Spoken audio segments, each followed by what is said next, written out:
ಅಂಬೇಡ್ಕರ್ ಅವರು ಒಂದು ಸಂವಿಧಾನವನ್ನು ಬರೆದಿದ್ದಾರೆ. ಹೇಗೆ ಕಾನೂನು, ಹೇಗೆ ಒಬ್ಬ ವ್ಯಕ್ತಿ ಬದುಕಬೇಕು ಮತ್ತು ಅವನಿಗೆ ಏನು ಶೋಷಿತ ಮೊದಲು ಆಗಿತ್ತು ಅಂತಂದು ಅರಿತುಕೊಂಡು ಅವನು ಎಲ್ಲರಿಗೂ ಸಂವಿಧಾನವನ್ನು ಕೊಟ್ಟಿದ್ದಾನೆ. ಹಾಗೂ ಮುದ್ದು ಮಕ್ಕಳು ಕೂಡ ಈಗ ನಮ್ಮ ಊರಿನ ಯಾವುದೇ ವ್ಯಕ್ತಿ ಆಗಲಿ ಯಾರೇ ಬರಲಿ ಎಲ್ಲರೂ ಶಿಕ್ಷಕರು ಸಮಾನರಾಗಿ ನೋಡ್ರಿ. ಹಾಗೂ ಈಗ ಪಂಚಾಯತಿ ಚುನಾಯಿತರ ಯಾರು ಇದ್ರು ಅವರು ಬಂದ್ರೆ ಸ್ವಲ್ಪ ಮಾತು ಕೇಳಿ. ಎಲ್ಲರೂ ಯಾರೇ ದೊಡ್ಡವರಿರ್ಲಿ ಸಣ್ಣವರಿರ್ಲಿ ಯಾವುದೇ ಭೇದ ಭಿನ್ನ ಇದ್ರು ನಮ್ದು ಆ ಕಡೆ. ಯಾಕಂದ್ರೆ ಮುದ್ದ ಮಕ್ಕಳು ನಮ್ಗ ಅಂಬೇಡ್ಕರ್ ಅವರು ಇದೇ ರೀತಿಯಾಗಿ ಬರೆದು ಸಂವಿಧಾನ ಬರೆದು ಎಲ್ಲರಿಗೂ ಸ್ವಾತಂತ್ರ್ಯ ಕೊಟ್ಟಾರ. ಅಂದ್ರೆ ಅವ್ರು ಶೋಷಿತ ವರ್ಗಕ್ಕಾಗಿ ಈಗ ನಮ್ಮ ಊರಿನ ಕೀರ್ತಿ ಬರ್ಬೇಕಾದ್ರೆ ಒಬ್ಬ ಮಕ್ಕಳು ಮುಂದೆ ದೊಡ್ಡ ವ್ಯಕ್ತಿನೇ ಆಗ್ಬಹುದು, ಅಲಕ್ಷ್ಯ ಮಾಡಂಗಿಲ್ಲ. ಇದು ಗೌರ್ಮೆಂಟ್ ಸ್ಕೂಲ್, ರೊಕ್ಕ ಇದ್ದವರು ಅನುಕೂಲ ಇದ್ದಸ್ತರು ಬೇರೆ ಬೇರೆಯವರು ಎಲ್ಲೆಲ್ಲ ಸ್ಕೂಲಿಗೆ ಹಾಕ್ತಿದ್ದಾರೆ. ನಾವು ಮಕ್ಕಳು ಬೇರೆ ಸ್ಕೂಲಿಗೆ ಹಾಕಿವಿಲ್ಲನ ಇಲ್ಲ. ಆದರೆ ಏನು ಇರ್ಲಾರ್ದವರು ಸ್ವಲ್ಪ ಒಬ್ಬೊಬ್ರು ಕಡಬಡವರು ಇರ್ತಾರೆ. ಅವರು ಯಾರು ಮನೆಗೆ ಏನು ಇರಲ್ಲ, ಆದ್ರೆ ಅವ್ರಿಗೆ ಕಲಿಬೇಕಂತ ಇದಿರುತ್ತೆ. ಉದಾಹರಣೆಗಾಗಿ ಇಲ್ಲೇ ಕೊಡರಳದಲ್ಲಿದ MBBS ಸೀಟ್ ಸಿಕ್ಕದ, MBBS ಸೀಟ್ ಫ್ರೀ ಸಿಕ್ಕದ. ಅವ್ರಿಗೆ ಗೌರ್ಮೆಂಟ್ ಫೀಸ್ ಕಟ್ಟಕ್ ರೊಕ್ಕ ಇಲ್ಲ. ಆ ತರ ಮುದ್ದು ಮಕ್ಕಳು ಇರ್ತಾರ.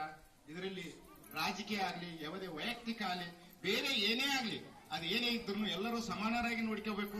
ಯಾರೇ ವ್ಯಕ್ತಿಗಳು ಇದ್ರು ಏನೇನೇ ವೈಯಕ್ತಿಕ ಇದ್ರು ರೋಡ್ ಆ ಕಡೆ ಮಾಡಿಕೊಳ್ಳಿ. ಇಲ್ಲಿ ಒಳಗ ಯಾರು ಇದು ಮಾಡಬಾರ್ದು, ಎಲ್ಲರೂ ಒಂದೇ ಭಾವನೆ. ಯಾರೇ ಅಲ್ಲಿ ಶಿಕ್ಷಕರು ನಾನೇ ಬರ್ಲಿ, ಒಬ್ಬ ಸಾಮಾನ್ಯ ಮನುಷ್ಯನೇ ಬರ್ಲಿ, ಅವನು ಗೌರವಿತವ ನೋಡ್ರಿ, ಎಲ್ಲರೂ ಗೌರವಿತವ ನೋಡ್ರಿ. ರಾಜಕೀಯ ಆಗ್ಲಿ ವ್ಯಕ್ತಿ ಆಗ್ಲಿ ಯಾವುದೇ ಸಂಬಂಧ ಆಗ್ಲಿ ಏನಿದ್ರು ದಯವಿಟ್ಟು ಕೈ ಜೋಡಿಸ್ಬೇಕು. ಇದರಲ್ಲಿ ಬಳಸಬೇಡ್ರಿ. ನಾವು ಇನ್ನೊವರೆಗೆ 5-6 ವರ್ಷ ಆಯ್ತು ಇಲ್ಲಿ ಬಂದಿಲ್ಲ, ಮಾಡ್ಕೊಂಡು ಹೋಗ್ತಾರ ಲೆಕ್ಕಕ್ಕಿದ್ದೀವಿ. ಈಗ ನಮ್ಗೊಂದು ಸ್ವಲ್ಪ ಇಲ್ಲಿ ವ್ಯತ್ಯಾಸವನ್ನು ಕಾಣ್ತದ. ಅದರ ಸಂಬಂಧ ಆಗಿ ಹೇಳ್ಬೇಕಂತೇಳಿ ಬಂದಿದ್ದೇವೆ. ನಿಮ್ಮ ಮಕ್ಕಳು ಇರ್ತಾರ, ಬೇರೆ ಮಕ್ಕಳು ಇರ್ತಾರ. ಗೌರ್ಮೆಂಟ್ ಸ್ಕೂಲ್ ಶಿಕ್ಷಕರಿಗೆ ಶಿಕ್ಷಕಿಯರಿಗೆ ನೀವೇನ್ ನೋಡ್ಬೇಕು ಹೇಳ್ಬೇಕಂತಂದ್ರ ಅವ್ರು ಸರಿಯಾಗಿ ಬರ್ತಾರಿಲ್ಲ, ಪಾಠ ಮಾಡ್ತಾರ ಇಲ್ಲ, ಮಕ್ಕಳು ಏನ್ ಸಿಸ್ಟಮೆಟಿಕ್ ಅದಾವಿಲ್ಲ ಅಷ್ಟೇ ಗಮನಿಸ್ರಿ. ಉಳಿಕಿದ್ದ ಯಾವುದು ದೋಷವನ್ನು ಇಟ್ಕೋಬೇಡ.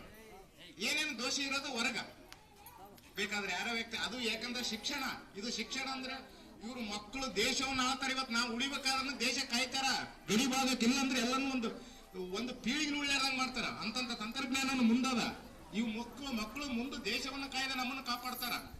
ಯಾರು ಇವರೇ ಈಗೆಲ್ಲ ವಿದ್ಯಾವಂತರಾಗಿ ಅಲ್ಲಿ ನಮ್ಮ ಹೋಗಿದ್ದಾರೆ, ಗಡಿಪಾರೆಯಲ್ಲಿ ಜೀವನನೇ ಕೊಡ್ತಿದ್ದಾರೆ. ಅದನ್ನೆಲ್ಲ ಅರ್ಥಿಕೊಂಡು ಮಕ್ಕಳ ಬಗ್ಗೆ ಎಲ್ಲರೂ ಗಮನ ಹರಿಸ್ರಿ. ಯಾವುದೇ ಇದ್ರು ಮಕ್ಕಳ ಬಗ್ಗೆ ತುಂಬಾ ಸ್ವಲ್ಪ ಕಾಳಜಿಗೂ ವಹಿಸ್ರಿ. ಅದ್ರಾಗ ಏನೇ ಬಂದ್ರು ಶಿಕ್ಷಕರಾಗ್ಲಿ ಶಿಕ್ಷಕಿಯರಾಗ್ಲಿ ಅಂಗನವಾಡಿ ಕಾರ್ಯಕರ್ತರು ಯಾರೇ ಆಗ್ಲಿ ಏನೇನೋ ಅಡ್ಡ ತಿಡ್ಡಿದ್ರೆ ಕಾನೂನು ಕ್ರಮ ಅಂತ ನಾವು ಬಿಡೋದಿಲ್ಲ.